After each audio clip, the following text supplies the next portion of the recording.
Siapa yang bakal sangka sebuah tim dari ASEAN yang bisa membuat dunia tak berkedip? Ya, Timnas Indonesia kini adalah magnet sorotan.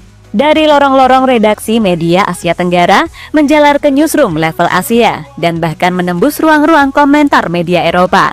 Setiap kali Garuda bertanding, berita tentang mereka menjalar luas, bukan hanya di negara sendiri, tapi juga di kanal-kanal internasional.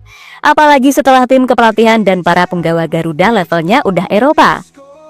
Matchday Maret lalu jadi salah satu buktinya. Saat stadion bergemuruh, kamera dunia langsung tertuju ke GBK. Sorotan tajam tak hanya tertuju pada skor, tapi juga pada drama, atmosfer, dan semangat juang Garuda. Bahkan kini, kreator-kreator konten dari Eropa mulai ikut nimbrung. Di mana baru-baru ini, seorang kreator asal Inggris, Luke Nigel, mengulas debut Marcelino Ferdinand bersama tim utama Oxford United. Bukan karena kebetulan, tapi karena mata dunia memang sedang terbuka lebar melihat kiprah anak-anak muda Indonesia. Nama Marcelino bukan satu-satunya. Semakin banyak pemain Garuda yang mulai dibicarakan di luar negeri, dan itu adalah bukti bahwa kualitas dan perhatian sedang tumbuh pesat dan nyata.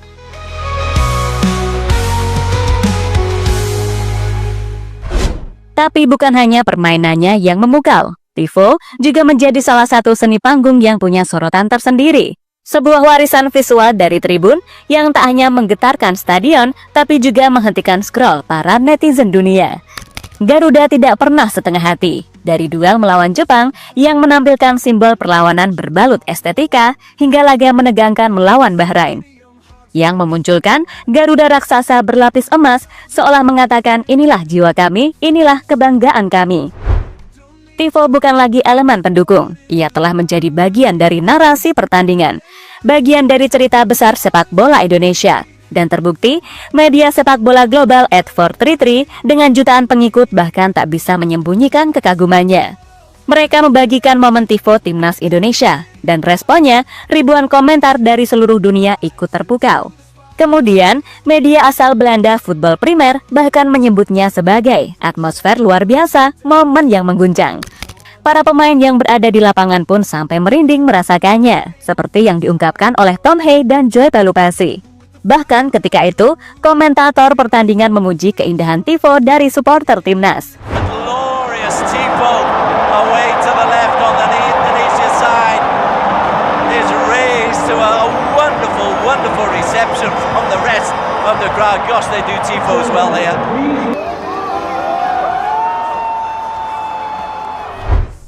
Dan sekarang, semua mata kembali menanti. Tantangan berikutnya sudah di depan mata adalah laga kontra Cina. Bukan hanya soal 3 poin, tapi juga soal kejutan visual, apalagi yang akan ditampilkan oleh para maestro tribun. Apalagi ya, yang akan diangkat oleh La Grande Indonesia kali ini? Apa cerita yang akan dibentuk di atas lembaran raksasa Tifo Garuda? Iya, sebagai komunitas fans Garuda terbesar di tanah air, La Grande sendiri sejak H-30 telah membagikan sebuah unggahan konfirmasi mengenai Tifo. Mereka dipastikan bakal membuat sesuatu yang wah buat laga terakhir Garuda di laga home round 3 dalam sangkar sendiri. Postingan tersebut langsung berbondong-bondong mendatangkan komentar netizen yang penasaran. Tapi yang menarik, ada salah satu bocoran dari berbagai komen kalau koreonya akan bergambar Garuda yang akan dikombinasikan dengan naga. Ya, jelas ini sesuai dengan lawan kita, Cina, yang dijuluki sebagai The Dragons. Tapi kembali lagi cuy, ini masih belum bisa dikonfirmasi valid 100%. Yang pasti, Tifo ini jelas akan lebih mewah dan menawan dari milik harimau. Dan sangat lebih menarik dari Tifo milik Arsenal yang belakangan ini viral karena terlalu simpel.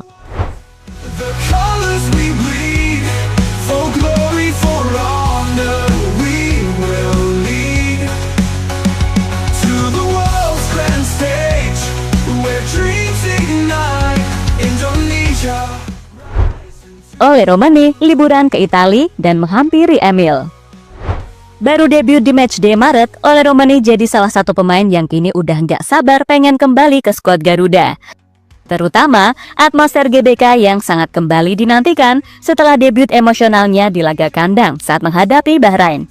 Ole Romani sangat haus gol ketika membela Garuda. Namun sebelum gabung ke TC yang diadakan di Bali, ternyata Bang Ole lebih dulu liburan di Eropa, tepatnya di Italia. Menurut unggahan akun fanspage yang selalu memantau keberadaan Ole Romeni, ia sekarang sedang di kota Sisilia, Italia. Dan nyatanya, striker 24 tahun tersebut tak lupa masih menyempatkan diri mendukung salah satu rekannya di timnas Indonesia, Emil Audero, yang saat ini sedang berjuang bersama Palermo untuk lolos ke playoff Serie A. Sebuah gestur kecil tapi bermakna besar. Saling dukung, saling jaga. Solidaritas antar punggawa Garuda bukan cuma di lapangan, tapi juga di luar kompetisi.